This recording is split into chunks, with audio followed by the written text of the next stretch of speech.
안녕하세요. 열린요양보호사 교육원 강사 안상희입니다. 오늘은 요양보호 개론에 대해서 학습하겠습니다. 첫 번째, 요양보호 대상자 이해. 노인의 호칭에 대해서 알아봐야 되는데요.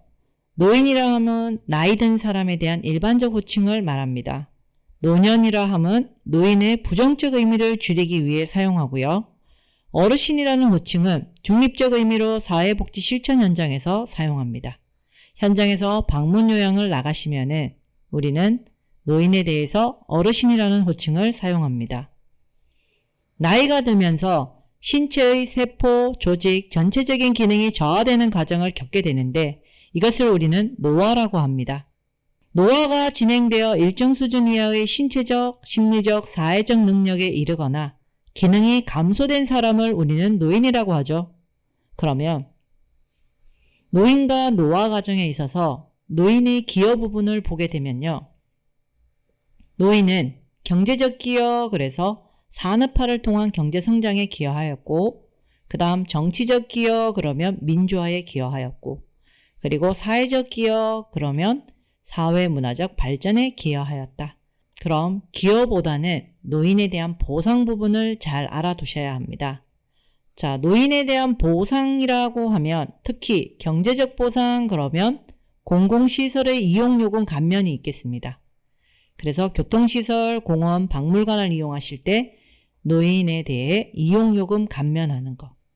그 다음 노인복지관이나 경로당을 이용하면 여가활동, 노인공경, 노인복지 서비스 이런 것들로 경제적 보상을 지원하고 있죠.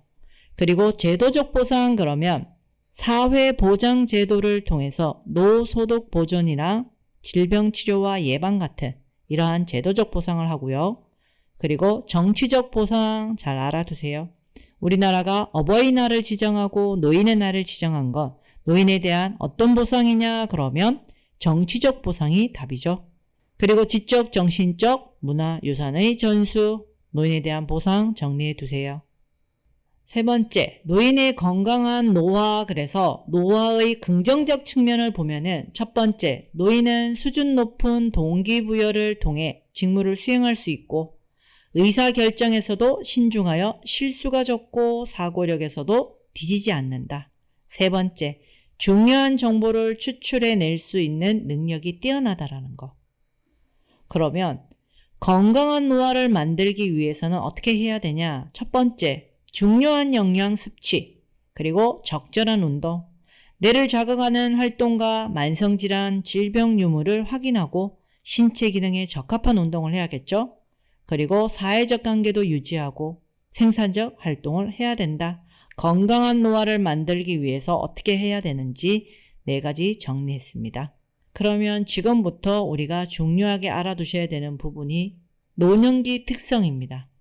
노년기 특성에는 신체적 특성, 심리적 특성, 사회적 특성이 있습니다.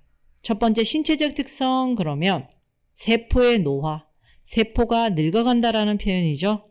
뼈와 근육이 위축이 되고 등이 굽고 키가 줄어들고 그리고 피하 지방이 감소하여 주름이 많이 진다. 여기서 피하 지방이 증가, 그러면 틀렸겠죠? 그리고 면역 능력의 저하, 면역 능력이 저하가 되면 질병이 발생할 경우 급격하게 악화가 된다.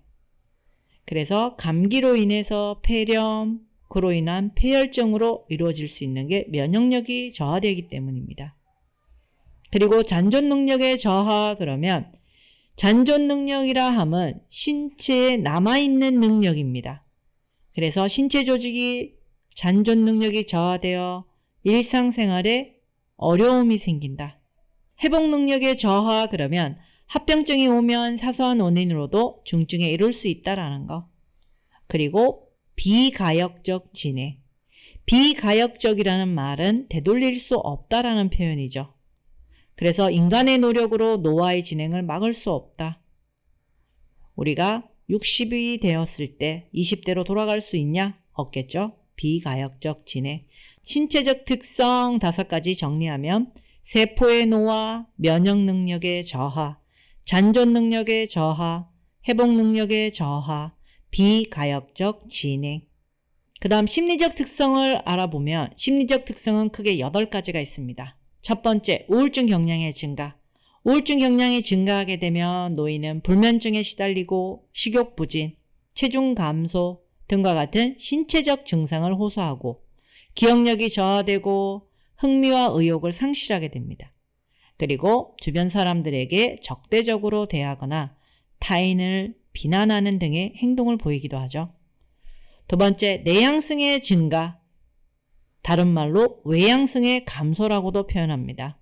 자, 내향성이 증가하게 되면 사회적 활동이 감소하고 내향성이 나타나게 되고요. 타인과 만나는 것을 기피하게 됩니다. 그 다음 심리적 특성 세 번째, 조심성의 증가입니다. 조심성의 증가로 인해서 일의 결과를 중시하고 지각 능력과 자신감이 감퇴하여 조심성이 증가한다. 두 번째, 질문이나 문제에 대해 대답을 할지 망설이거나 하지 못하게 되고, 세 번째, 결단이나 행동이 느려지고 매사에 신중해진다. 조심성의 증가. 네 번째, 경직성의 증가. 경직성의 증가는 자신에게 익숙한 습관적 태도나 방법을 고수하고요. 매사에 융통성이 없어지고 새로운 변화 싫어하게 됩니다. 그 다음 심리적 특성 다섯 번째, 생에 대한 해고의 경향. 생에 대한 해고의 경향은 첫 번째, 자신이 지나온 일생의 여러 요인들을 떠올려보며 응어리졌던 감정을 해소하게 되고, 두 번째, 실패와 좌절에 담담해지며 다가오는 죽음을 평온한 마음으로 맞게 해준다. 그리고 심리적 특성 네 번째, 친근한 사물에 대한 애착심. 자, 오랫동안 자신이 사용해 오던 친근한 사물에 대해 애착이 강해지고, 애착으로 인해서 지나온 과거를 회상하거나 마음의 안락을 찾는 데 도움이 되겠죠. 일곱 번째, 유산을 남기려는 경향이 있습니다. 자신이 이 세상에 다녀갔다는 흔적을 후세에 남기고자 하고, 두 번째, 자신이 가치 있는 삶을 살았다는 것을 인정받고자 하기 때문에 유산을 남기려는 경향이 있다. 그리고 여덟 번째, 의존성의 증가. 신체적 기능이 저하되고 경제적 능력을 상실하여 신체적, 경제적 의존을 하게 되고요. 그리고 중요한 사람을 상실함으로 인해 사회적, 심리적, 정서적으로 의존하게 된다. 그 다음 노년기 특성, 사회적 특성에 해당되는 것은 첫 번째, 역할 상실. 은퇴로 인해 사회적 역할이 상실되고 그로 인해 가장으로서 역할과 어머니로서의 역할을 잃게 되어 심리적으로 위축되기도 하죠. 그리고 경제적 빈곤, 그러면 연금이나 노후 자금이 없는 경우에 경제적 빈곤에 놓이게 되기도 하죠. 그리고 유대감의 상실, 직장에서 퇴직하면서 사회적 관계도 줄어들고 고독감과 우울감이 증가하여 자살까지 발생할 수 있다. 사회적 특성 세 가지 정리해 두세요. 자, 사회적 특성 마지막으로 사회적 관계가 위축된다. 만성질환은 신체적 기능을 쇠퇴시키고 사회적 관계에서도 부정적으로 작용하게 됩니다. 그래서 사회적 특성 네 가지 정리해 두세요. 그 다음 가족관계 변화와 노인 부양에 있어서 첫 번째, 노인 거주 형태의 변화가 있습니다. 우리가 기혼자녀와의 동거는 줄어들고 혼자 살거나 노부부만 사는 세대가 늘어나는 추세이죠. 그래서 가족관계 변화를 보게 되면 첫 번째, 부부관계입니다. 부부관계는 남편의 퇴직으로 부부간의 관계가 동반자로 전환된다. 우리가 예전에는 남자는 하늘, 여자는 땅 이런 표현을 했으면 요즘은 부부관계가 동반자적 관계, 대등한 관계로 전환되었다고 합니다. 두 번째, 배우자와 사별하는 경우 죽음이 현실화되면서 심한 허무감, 절망감, 고독감을 느끼게 되는데요. 우리가 노인이 되어 심한 허무감이나 절망감, 고독감을 느끼게 될 때가 언제이냐라고 물어보면 배우자와 사별한 경우. 그래서 배우자 사별에 대한 적응 단계를 보면은요.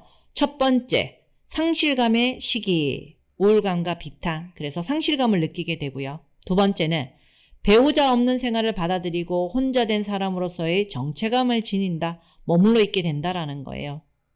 세 번째는 이제 혼자 사는 삶을 적극적으로 개척해 가셔야겠죠. 그래서 배우자 사별에 대한 적응 단계는 3단계, 첫 번째 상실감, 두 번째 정체감, 세 번째 개척감입니다. 그 다음 가족관계 변화에서 부모-자녀 관계는 어떻게 바뀌었냐? 빈둥지 증후군, 그래서 자녀가 독립한 후 슬픔, 외로움, 상실감을 겪게 되는데 우리가 이것을 빈둥지 증후군이라고 합니다. 그래서 노후의 빈둥지 증후군의 기간이 길어진다라고도 표현하죠. 그리고 수정학대 가족, 그러면 노인 부모가 자녀와 근거리에 살면서 자녀의 보살핌을 받는 가족 형태. 최근에 우리가 만들어진 가족 형태는 그러면 수정학대 가족이겠죠. 노인 부모가 자녀와 근거리에 살면서 자녀의 보살핌을 받는다. 그리고 고부관계는 어떻게 바뀌었냐? 고부 갈등이 완전히 사라지지는 않았습니다. 그러나 많이 완화된 상태죠. 첫 번째, 바람직한 고부관계 유지를 위한 역할관계 재정립과 가치관을 공유하게 되고요. 아들과 며느리에 의존하기보다는 삶을 활기차게 살아가기 위해 노력하고 있습니다. 그 다음 가족관계 변화에서 조부모와 손자녀 관계입니다. 손자녀는 노년기에 있는 노부모에게 활기와 탄력을 제공하고 노인은 손자녀의 긍정적 자아 형성에 기여한다. 특징 잘 알아두세요. 그 다음 형제자매 관계. 노년기에 중요한 사회적 지지가 되고 심리적 안정을 공유한다라는 거.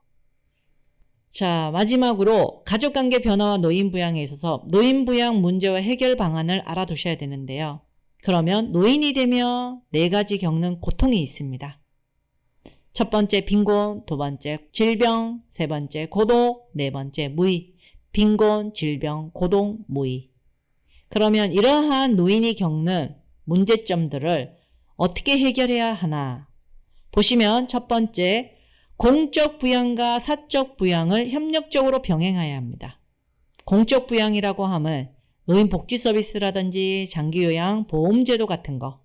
사적 부양이라고 하면 본인이나 가족의 보살핌, 이런 것들을 우리가 사적 부양이라고 하죠. 그래서 공적 부양과 사적 부양에 협력적으로 병행해야 한다. 특히 최근에는 공적 부양의 비중이 점점 높아지고 있는 추세입니다. 두 번째, 세대 간의 갈등 조절이 필요하겠죠. 그래서 자녀 세대와 부모 세대의 상호 존중, 적극적 의사소통을 통해 실질적인 상호작용과 사회통합을 달성해야 한다. 그리고 끝으로 노인부양 문제 해결 방안 세 번째는 노인이 개인적으로 대처해야 되는 부분. 경제적으로는 사회보험과 개인보험을 병행하셔야 되고요. 사회적으로는 재교육 프로그램을 통해서 삶의 변화에 대비하셔야 됩니다. 그리고 네 번째, 노인 복지정책 강화를 통해서 우리는 노인부양 문제를 해결해 가야 합니다. 자, 오늘은 여기까지 대상자의 이해에 대해서 공부하였습니다. 다음 시간에는 요양보호 관련 제도 및 서비스에 대해서 공부하겠습니다. 수고하셨습니다.